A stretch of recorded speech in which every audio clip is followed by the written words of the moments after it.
네, 우리의 생명이 되시고 전부가 되시는 주님을 찬양합니다.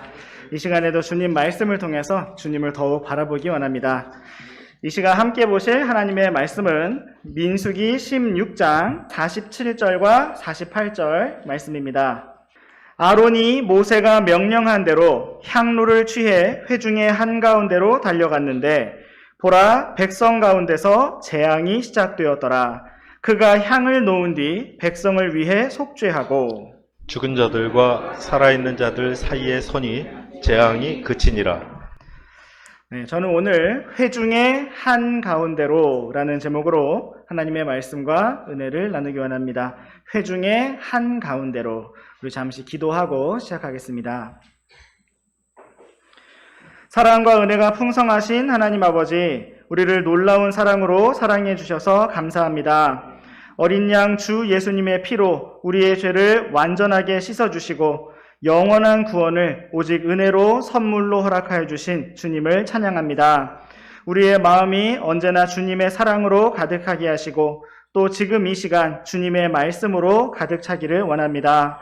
주님께서 친히 말씀하여 주시고 참으로 우리가 주님만 바라볼 수 있는 참으로 귀하고 복된 시간 될 수 있도록 주님 이끌어 주시기를 원합니다. 이 시간을 주님께 온전히 맡겨드리며 우리 주 예수 그리스도의 이름으로 기도드렸습니다. 아멘. 네, 오늘 말씀의 제목은 회중의 한가운데로입니다. 지금으로부터 16년 전쯤에 제가 24살쯤 되었을 때 저는 강남에 있는 유명한 영어 학원에 다니기 위해서 새벽 4시에 일어났습니다. 일어나서 얼른 씻고 밥 먹고 나가서 버스와 지하철을 타면 6시 30분쯤 학원에 도착하였습니다. 저는 학원에 가는 첫날 너무 이른 아침 시간이라 버스와 지하철에 자리가 많을 것이라고 생각하였습니다. 그런데 버스를 타고 처음 3호선 지하철을 탈 때까지는 생각보다는 사람이 좀 있구나 라고 느꼈습니다. 그런데 2호선 열차를 갈아탈 때에는 사람이 너무 많아서 모든 열차 칸마다 사람이 가득 찬 것을 보고 충격을 받았던 적이 있습니다. 내가 그동안 잠자고 있던 이른 시간인데 참으로 많은 사람들이 부지런히 다니고 있었구나 하는 것을 느꼈습니다. 또 학원에 가서도 이렇게 일찍 첫 시간부터 공부하러 온 사람이 얼마나 있을까 하고 생각하며 스스로 뿌듯해하고 있었는데 양복에 넥타이까지 하고 와서 수업을 듣고는 바로 출근하시는 직장인들을 보면서 사람들이 정말 바쁘게 열심히 사는구나 하는 것을 실감나게 느꼈던 적이 있습니다. 이처럼 오늘날 사람들은 이리저리 달리면서 참 바쁘게 살아갑니다. 누군가는 즐거움과 쾌락을 향해서, 누군가는 자신의 성공을 위해서 밤을 새기도 하고 아침 일찍 일어나기도 하고 각자의 목표와 뜻을 향해 열심히 바쁘게 살아가고 있습니다. 그런데 오늘의 말씀에서도 어딘가로 급히 달려가고 있는 한 사람을 보여주고 있습니다. 그는 바로 회중의 한가운데로 달려 들어간 대제사장 아론이었습니다. 아론은 백성 가운데서 재앙이 시작되었기 때문에 백성을 위해 속죄하고 그 재앙을 멈추기 위해서 재앙의 한가운데로, 회중의 한가운데로 달려 들어갔습니다. 오늘의 민수기 말씀은 하나님께 부르심을 받아 하나님을 섬기는 자들이었던 모세와 아론에 대해서, 그리고 하나님의 뜻을 따르기를 거부하였던 이스라엘 회중에 대해서 보여주고 있습니다. 하나님께서는 오늘의 말씀을 통해서 우리가 무엇을 향해 급히 달려가야 할 것인지를 보여주고 계십니다. 오늘 우리가 하나님의 말씀을 통해서 과연 내가 이 인생을 사는 동안 무엇을 향해 힘차게 달려야 할 것인가를 함께 발견하고 묵상해 보기를 원합니다. 주님께서 이 시간 함께 해주시기를 원합니다. 이제 우리와 함께 민수기 16장 36절에서 38절까지 말씀부터 보시겠습니다. 주께서 모세에게 말씀하여 이르시되 제사장 아론의 아들 엘르아살에게 말하여 그가 불붙은 것 중에서 향로들을 취하게 하고 너는 그 불을 저쪽으로 흩으라. 이는 그것들이 거룩하게 되었기 때문이니라. 이 죄인들의 향로들이 그들의 혼을 대적하였으니 사람들이 그것들을 취해 제단 덮개로 쓸 넓은 판들을 만들게 하라. 그들이 그것들을 주 앞에 드렸으므로 그것들이 거룩하게 되었으니 그것들이 이스라엘 자손에게 표적이 되리라 하시니라.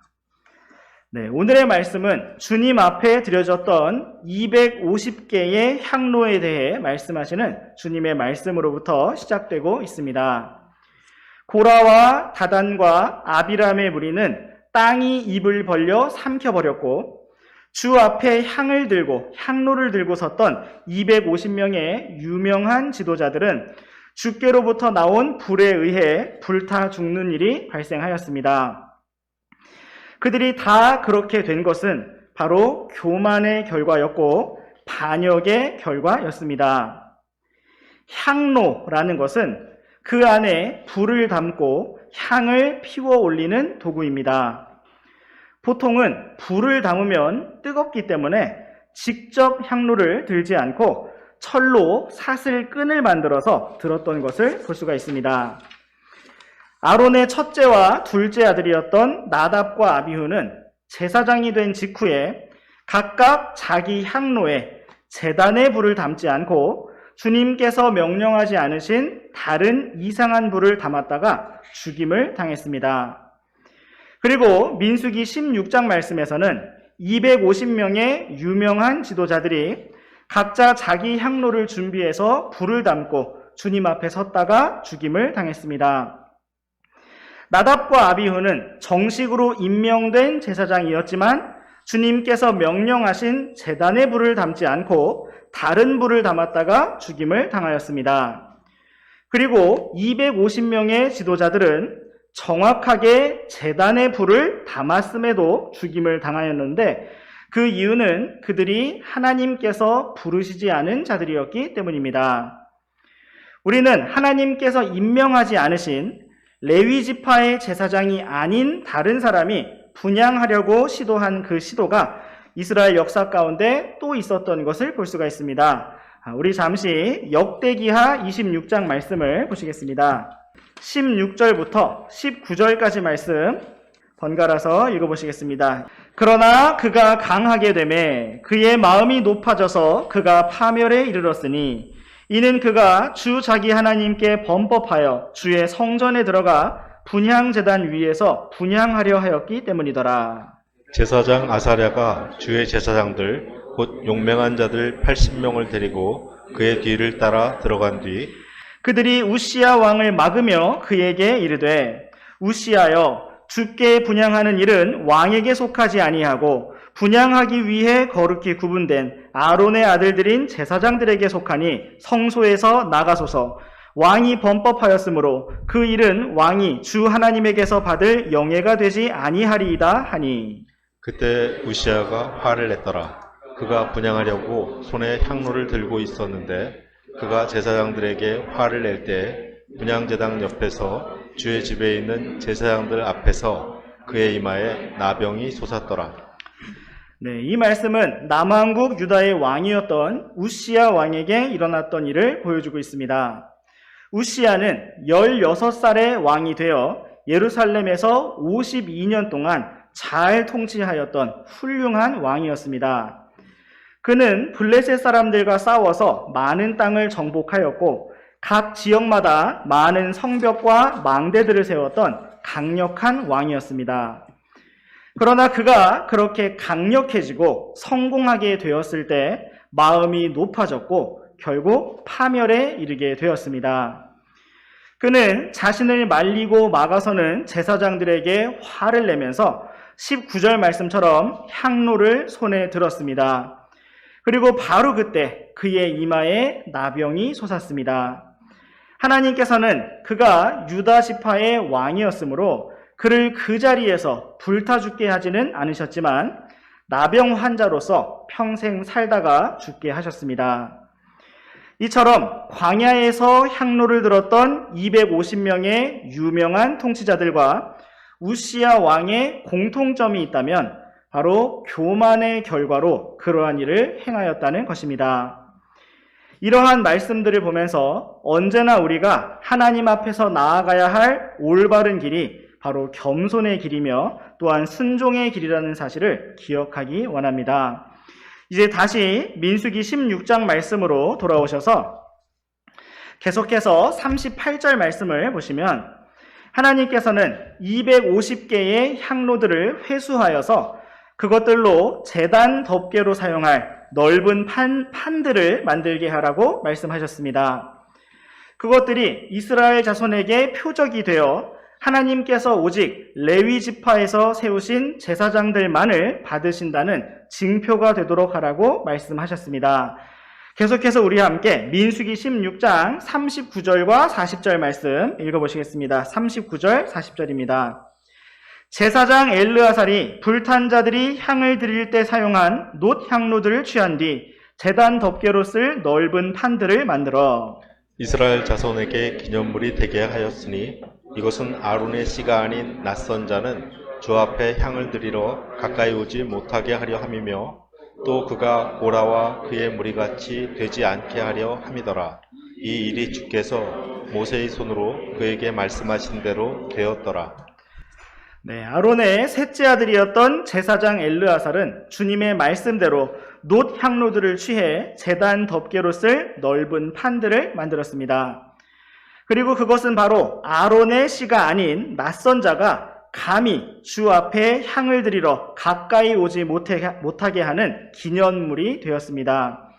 이것은 고라와 그의 무리의 반역과 같은 일들이 다시는 일어나지 못하도록 만드신 징표였습니다.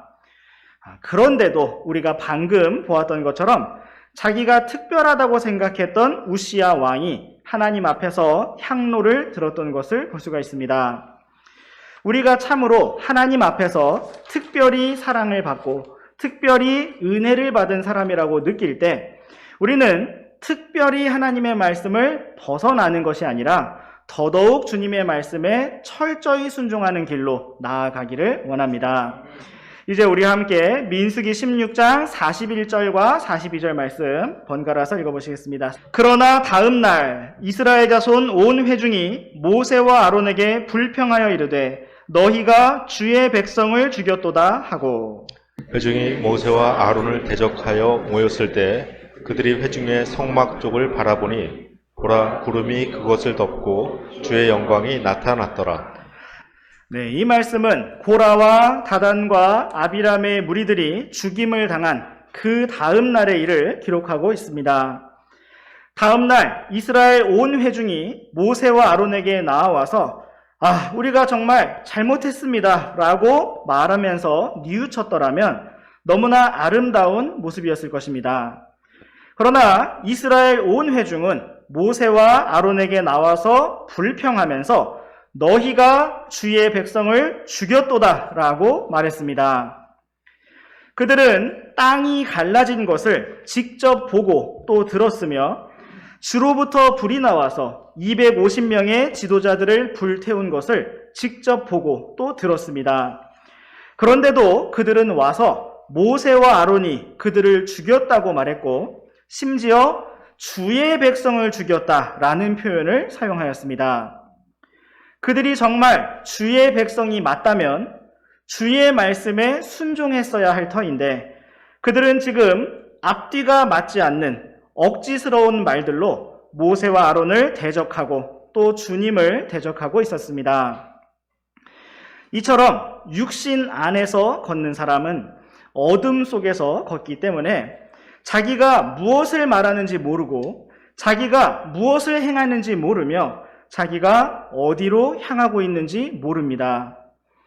얼마 전 가나안 땅 앞에서는 들어가기가 두렵다고 울었던 백성들이 지금은 하나님의 심판과 많은 사람들의 죽음을 보았으면서도 두려움 없이 주님을 대적하고 있습니다. 그들은 스스로 정당하다고 여기고 있었고 정의롭다고 생각하고 있었습니다. 이러한 상태는 스스로를 속이는 참으로 무서운 상태인데 우리 자신이 이러한 상태 가운데 머물면서 스스로 옳다고 생각하고 있지는 않은지 점검할 수 있는 한 가지 방법이 있습니다. 그것은 바로 41절 말씀에 기록된 한 단어와 같이 우리가 불평하고 있는지 아니면 감사하고 있는지를 돌아보는 것입니다. 우리가 무엇인가 정당하고 정의로운 말들을 하고 있는데 그것이 가득한 감사와 감격 가운데서 나오는 말인지 아니면 불평하면서 못마땅한 가운데 나오는 말인지를 돌아본다면 우리는 우리 자신의 상태가 어떠한지를 잘 분별할 수 있을 것입니다. 사실 이러한 상황 속에서 진심으로 불평을 터뜨릴 만한 사람들이 있었다면 바로 여호수아와 갈렙이었을 것입니다. 그리고 모세와 아론이었을 것입니다. 그들은 믿음의 사람들로서 당장이라도 약속의 땅에 들어갈 준비가 되어 있었는데 믿음 없는 이스라엘 자손들 때문에 다 같이 들어가지 못하고 40년간을 광야에서 보내는 입장이 되었기 때문입니다. 정작 모세와 아론과 여호수아와 갈렙은 이러한 하나님의 인도하심에 대해서도 여전히 감사하며 기쁘게 순종하고 있었습니다. 그런데 이 모든 상황의 원인이 되었던 이스라엘 자손은 이래도 불평, 저래도 불평하면서 끊임없이 주를 대적하고 있었던 것입니다. 그리고 우리는 42절 말씀에서 또 다시 한번 구름이 회중의 성막을 덮고 주의 영광이 나타난 것을 볼 수가 있습니다. 이것은 주님께서 모세와 아론을 부르시는 표시였고 또한 이러한 불평의 상황 가운데 심상치 않은 일이 일어날 것이라는 위험한 표시이기도 하였습니다. 우리 함께 계속해서 이어지는 43절부터 45절까지 말씀 번갈아서 읽으시겠습니다. 모세와 아론이 회중의 성막 앞으로 가니 주께서 모세에게 말씀하여 이르시되 너희는 이 회중 가운데서 일어나 떠나라. 내가 순식간에 그들을 소멸시키려 하노라 하심으로 그들이 얼굴을 땅에 대고 엎드리니라. 모세와 아론은 구름 기둥이 덮었던 회중의 성막 앞으로 주님 앞으로 나와왔습니다. 주님께서는 모세와 아론에게 처음에 말씀하셨던 것처럼 이 회중 가운데서 일어나 떠나라고 말씀하셨습니다. 그리고 순식간에 그들을 소멸시키겠다고 말씀하셨습니다. 그러자 모세와 아론은 우리가 앞에서 계속 보아왔던 그 장면 그대로 또다시 얼굴을 땅에 대고 엎드렸습니다. 정작 엎드려서 잘못을 빌어야 할 이스라엘 백성들은 여전히 불평하며 얼굴을 꼿꼿이 들고 대적하고 있었고 잘못이 없었던 모세와 아론은 또다시 그들을 위해서 엎드렸습니다. 마치 자녀들을 위해서 언제나 긍휼을 베풀어 주시라고 주님께 기도하시는 우리 믿음의 부모님들처럼 모세는 언제나 그들에게 긍휼을 베풀어 주시라고 이렇게 중보의 기도를 드렸습니다. 이제 우리 함께 민수기 16장 46절 말씀을 같이 읽어보시겠습니다. 시작. 모세가 아론에게 이르되 향로를 취해 제단으로부터 불을 가져다가 그 안에 담고 향을 놓은 뒤 급히 회중에게 가서 그들을 위해 속죄하라. 주로부터 진노가 나갔으므로 재앙이 시작되었느니라 하니. 모세가 얼굴을 땅에 대고 엎드려서 주님께 어떤 기도를 드렸는지 또 주님께서 모세에게 무엇을 말씀하셨는지 기록되어 있지 않지만 모세는 엎드렸다가 급히 일어나서 아론에게 빨리 움직이라고 명령하였습니다.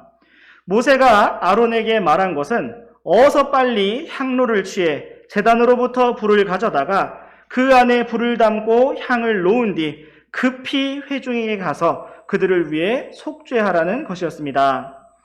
지금 상황은 주로부터 진노가 나갔으므로 재앙이 시작된 상황이었습니다. 여기에 기록된 재앙이라는 단어는 영어로 plague라고 되어 있는데 이것은 또 다른 말로 전염병이라고 이해될 수도 있습니다. 하나님께서는 말 그대로 순식간에 그들을 동시다발적으로 다 죽게 하실 수도 있었지만 급성 전염병과 같이 옆 사람에서 옆 사람에게로 순차적으로 죽음이 임하는 어떠한 재앙을 통해서 이스라엘 백성들을 한 사람씩 한 사람씩 쓰러지게 하셨습니다. 이제 우리와 함께 처음에 읽었던 민수기 16장 47절과 48절 말씀 다시 한번 번갈아서 읽으시겠습니다. 아론이 모세가 명령한 대로 향로를 취해 회중의 한가운데로 달려갔는데 보라, 백성 가운데서 재앙이 시작되었더라. 그가 향을 놓은 뒤 백성을 위해 속죄하고 죽은 자들과 살아있는 자들 사이에 서니 재앙이 그치니라. 아론은 모세가 명령한 대로 자신의 향로를 취했습니다. 그 안에는 제단에 불을 담았고 또한 향을 담았습니다. 아론은 향로를 들고 회중의 한가운데로 급히 달려 들어갔습니다. 그는 주님 앞에 그 향을 놓고 속죄의 기도를 올렸습니다. 그리고 그가 직접 그 재앙의 한가운데 바로 죽어서 쓰러진 자들과 아직 살아있는 자들 사이에 섰고 그때 마침내 재앙이 그쳤습니다. 계속해서 죽은 자들로부터 살아있는 자들에게로 죽음이 전달되는 상황 가운데 아론이 그 사이에 막고 섬으로써 더 이상 죽음이 진행되지 않고 그치게 되었던 것입니다. 이제 우리 함께 마지막 두 구절인 49절과 50절 말씀을 읽고 말씀을 정리해 보도록 하겠습니다. 49절, 50절입니다. 그때에 고라의 일로 죽은 자들 외에 재앙으로 죽은 자들이 14,700명이더라. 아론이 회중의 성막 문에 있는 모세에게 돌아왔고 재앙이 그쳤더라. 네, 49절 말씀에서는 바로 이날 재앙으로 죽은 사람들이 14,700명이었다고 기록하고 있습니다. 아론은 재앙이 그친 것을 보고 자신의 향로를 들고 회중의 성막문에 있는 모세에게로 돌아왔습니다. 모세와 아론이 막고자 했던 재앙은 너무나 못나고 자격이 없는, 끝까지 깨닫지 못하고 끝까지 불평하는 이스라엘 회중들의 죽음이었습니다. 재앙이 시작되어서 마치 도미노가 순차적으로 무너지는 것처럼 이스라엘 자손들이 그렇게 순차적으로 죽어 쓰러지고 있었습니다. 이것은 정말 마땅히 죽어야 하는 죄인들이 정의로운 심판을 받는 것이라고 할 수도 있었을 것입니다. 그러나 모세와 아론은 그들을 끝까지 사랑했고 그들을 불쌍히 여겼으며 재앙으로부터 그들을 건져내기를 원했습니다. 하나님께서도 이스라엘 온 회중을 동시다발적으로 어떻게 손을 쓸 수 없게 순식간에 멸하지 않으셨고 이렇게 불평과 반역을 주도했던 사람들로부터 순차적으로 쓰러지게 하셨습니다. 아론은 하나님께서 세우신 대제사장으로서 향로를 취해 회중 한가운데로 달려 들어갔습니다. 이때 이스라엘 백성들이 소리를 지르며 어디론가로 달려가고 있었다면 재앙이 시작되었던 곳으로부터 더 멀리 도망하여 살고자 하였을 것입니다.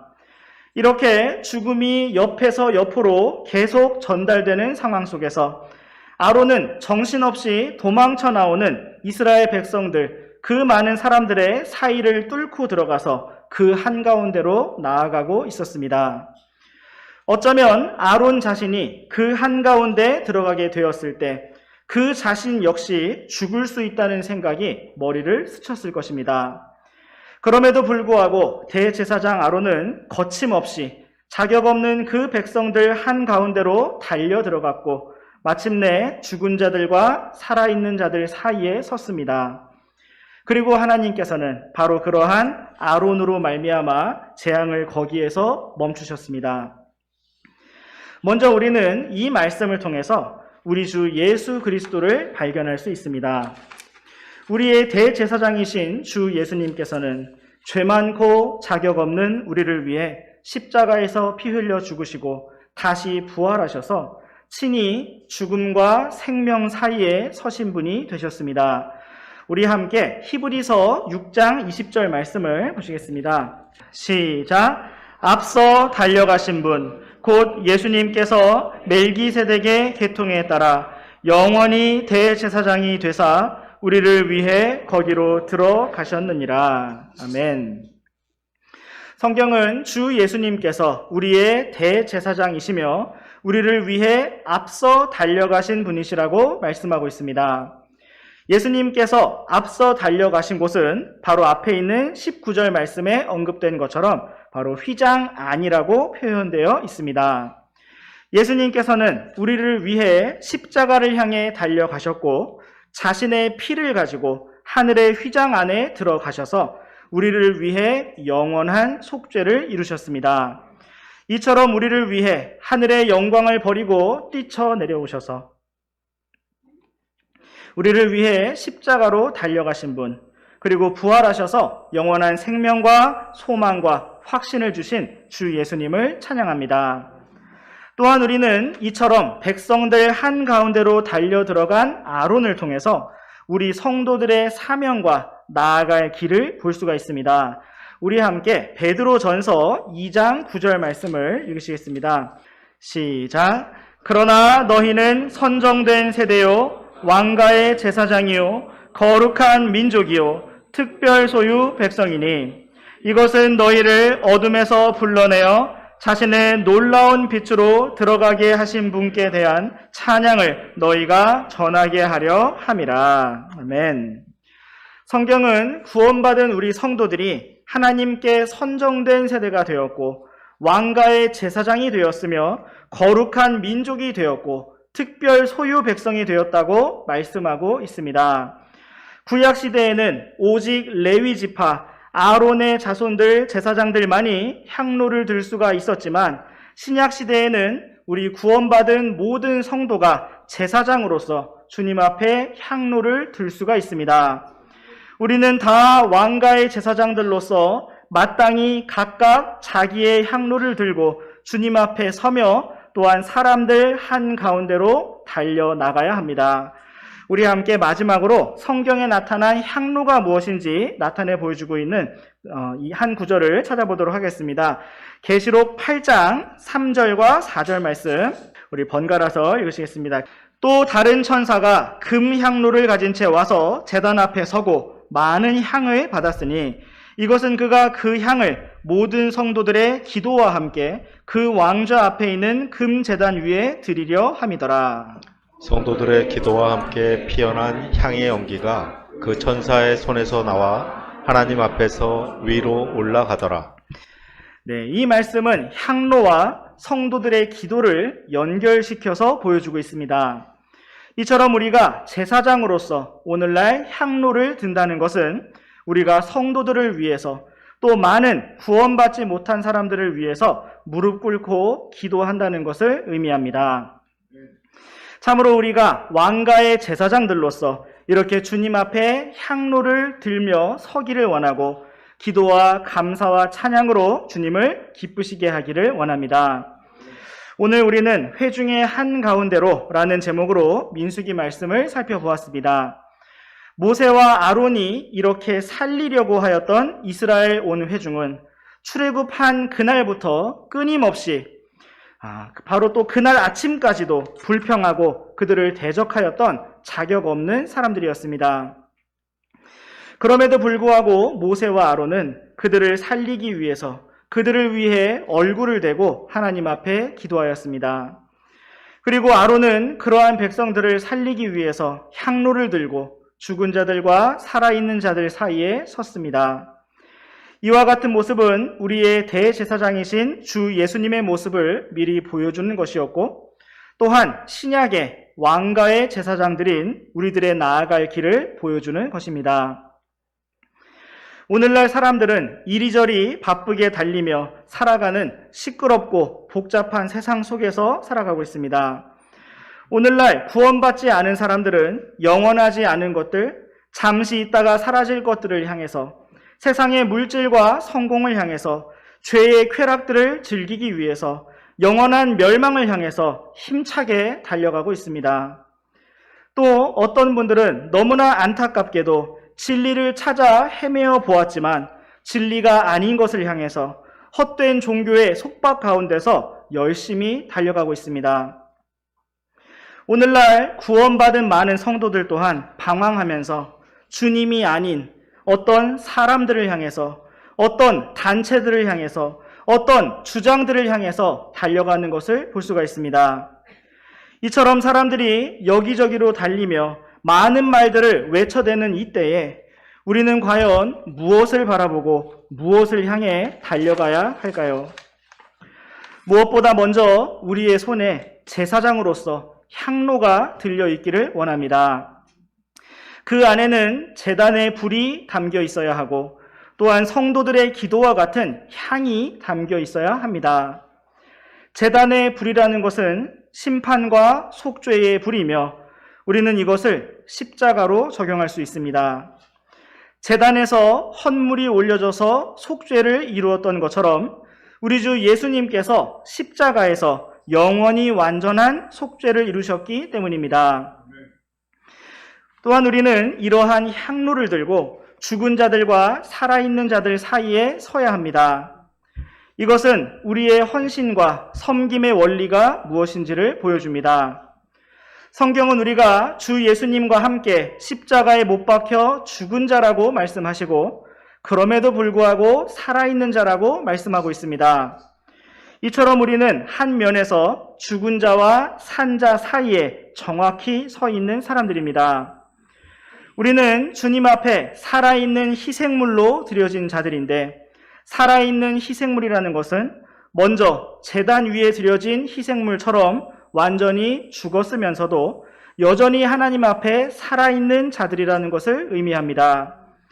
이러한 말씀들과 같이 우리는 언제나 십자가를 통하여 주님의 부활 생명을 통하여 주님을 섬길 수가 있고 사람들을 구원할 수가 있습니다. 오늘 우리가 급하게 어디론가 달려가야 한다면 그것은 바로 지옥을 향해 나아가는 사람들을 막아서고 구원하기 위한 곳이며 믿음의 길에서 물러서고 쓰러져가는 형제 자매들을 향해서입니다. 참으로 우리가 이러한 담대하고 힘찬 믿음의 길을 기도의 향로와 함께 십자가를 붙들며 나아가기를 원합니다. 기도하고 마치겠습니다.